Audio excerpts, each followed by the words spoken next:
এইবাৰ চকুৰ আলিয়ে পলুৱাই নিলে দুই সন্তানৰ মাতৃক।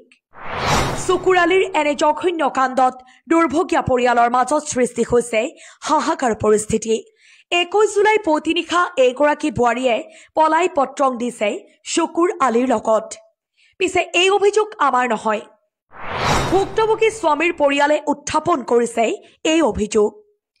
চকুৰ আলিয়ে প্ৰেমৰ জালত পলুৱাই নিলে মিনুৱাৰা পাৰ্বিন নামৰ এইগৰাকী মহিলাক। পৰিয়ালৰ লোকৰ অভিযোগ মতে বিগত কেইবা মাহ ধৰি স্বামী কৰ্মসূত্ৰে গুৱাহাটীত থকাৰ বাবেই তাৰ সুযোগতে চকুৰ আলিয়ে প্ৰেমত পৰিছিল এইগৰাকী বোৱাৰীৰে।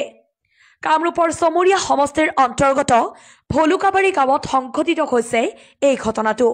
ভলুকাবাৰী গাঁৱৰ শহীদুল ইছলামৰ পত্নী তথা এটি 2 বছৰীয়া আৰু আনজন 4 বছৰীয়া সন্তানৰ মাতৃ মিনুৱাৰা পাৰ্বিনে 2 সন্তানক ঘৰত থৈ প্ৰায় 10 দিন ধৰি সন্ধানহীন হৈ আছে।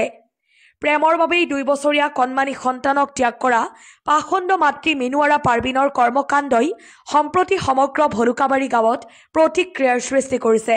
ইতিমধ্যে পৰিয়ালৰ লোকে জোৰশিমলী আৰক্ষী চকীত মহিলাগৰাকীৰ স্বামীৰ পৰিয়ালে এখন এজাহাৰ দাখিল কৰিছে।